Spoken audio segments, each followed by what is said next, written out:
This individual right here is Atsuko Ishizuka. She is the director of No Game No Life, No Game No Life's movie. She directed Sakurasou. She also was the assistant director of Nana. She was in the art department for the Monster anime, and she's worked on various other projects over the years as well. And a lot of these things that have in common is that it was at Studio MADHOUSE. Now, she did work with JC staff at a time when it came to Sakurasou, but overall, she is someone that has definitely worked on quite some high-profile, projects that really stand the test of time, projects that are still discussed and talked about today, that have such a massive cultural impact that it just goes to show just how significant she is, not just for Studio MADHOUSE, but just the anime industry as a whole. Now, this on screen here is an interview with her that I recently discovered that literally came out only a day ago. As you can see here, it literally came out only a day ago, and it's really unfortunate because not a lot of people are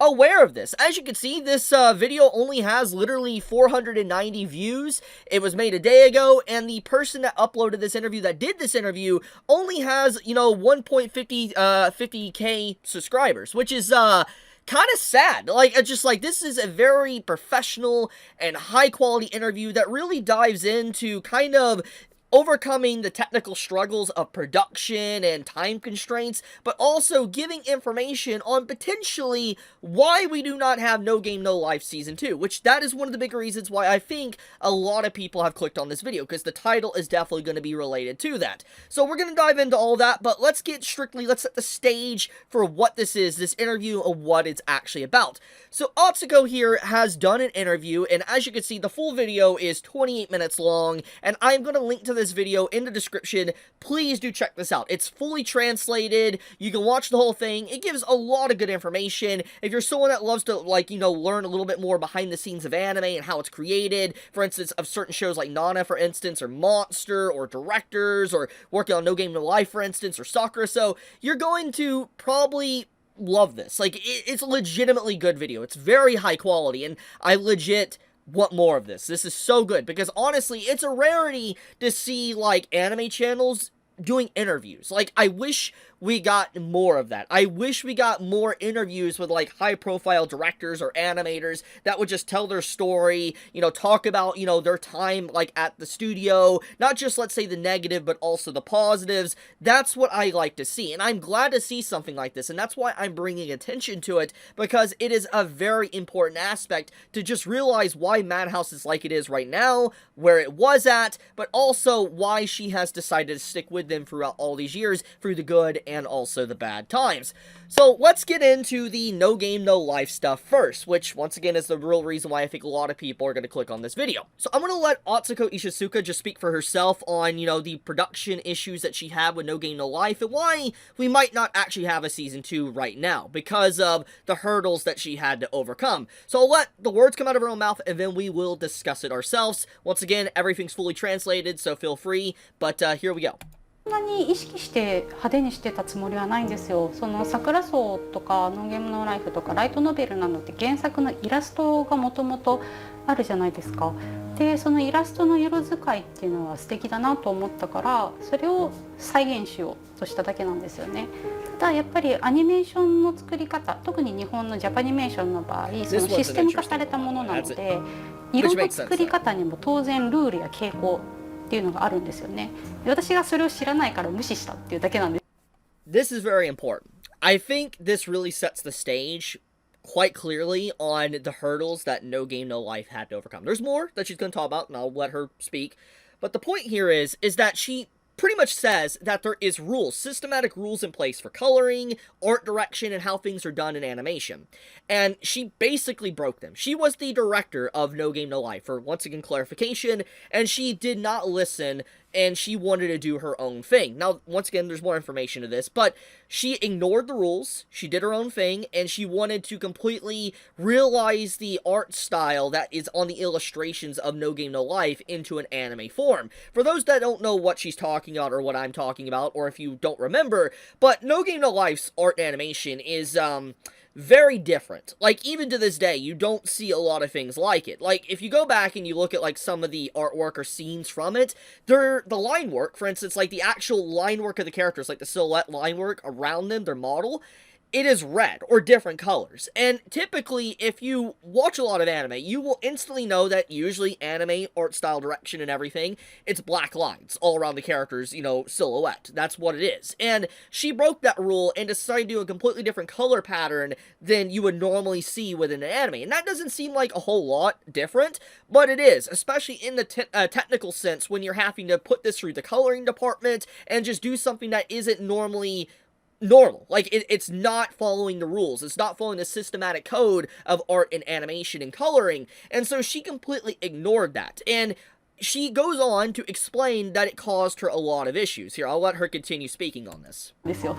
なので仕上げさんからは There was some ここにそんな色 resistance 乗せるの from っ the て最 coloring 初は department. 抵抗があってバランスの取り方が難しくなる My か coloring ら scheme is 今ま tricky で to の balance ルー and ルが通 broke 用 all し the なくなってし rules. まうのでスタッフと共有するのが難しくなる So の the で staff just didn't want to get 最 on 初は board. She やっ had ぱ to り convince どう them. したらいいんだろうって悩ませてしまう She こと caused が the たくさんあった hassle. んですけどでも私はそんなの知らないからイラストの色が綺麗なんだ私はもともとそのイラストとか絵を描 So く basically, she was an illustrator. She just loved the artwork. She liked to draw and stuff. And so this was like, one of her first few projects like she fully had full reign on. She worked on a few prior to this, obviously. But she was being able to experiment with this, and obviously there was definitely a lot of pushback. And I think this entire segment here, how it opens up about this negative aspect of No Game No Life, really paints quite a picture on why we probably don't have a season 2. So let's explain this one for a second. Out of this entire interview, this is the only negative segment. I want to point that one out, okay? There is a few, okay, that's a little bit of a lie. There is a few negatives where she says that, a lot of people at the office, they work to the point to where, like, they didn't sleep or eat, and she even jokes about she lost, like, 7 kilos, okay, because she didn't eat that much. Now, we don't know if that was an over-exaggeration or not, but she does admit that there was many times in terms of production that everything wasn't smooth sailing, and there was a lot of difficulties, a lot of hurdles that they had to overcome.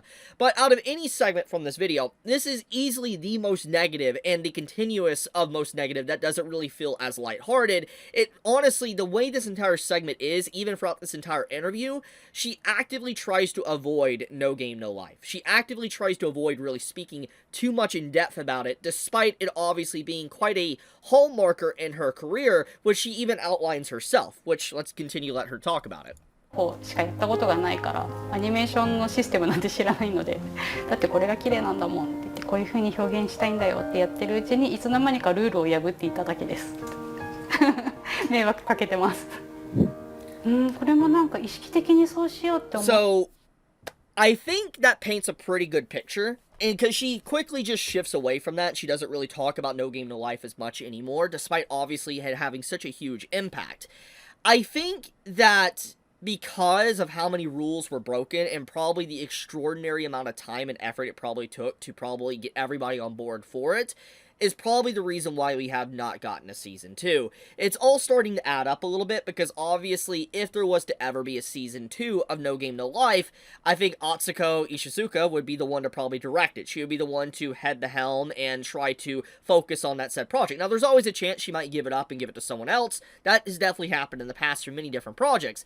But because it was basically her start of really doing something unique or different, and really paved the way for a lot of things she did in the future, I think that it would not feel right if she wasn't to work on it. And there is reasons why, another reason why she might not be doing it as well, and why it's been pushed back and maybe not happening for a long time, is because she's been focusing on a lot of anime originals. She outlines even in this interview that, Studio MADHOUSE is wanting to make a lot more anime originals now, companies are wanting to do that, and so basically, because of that aspect, she doesn't want to necessarily just adapt things from a light novel or a manga or something. She wants to create her own story that is just fresh out of her head with a bunch of writers in the room that just stands on its own, which I can respect. I definitely can respect that. But I think there is a lot of things at work here, a lot of things at play that's probably caused the no season 2 of No Game No Life. I mean, we know that Madhouse was experiencing a lot of struggles and exodus of their employees in, the early 2020s and late 2010s. We know this. I mean, it was definitely talked about quite a bit because they didn't make as many shows anymore.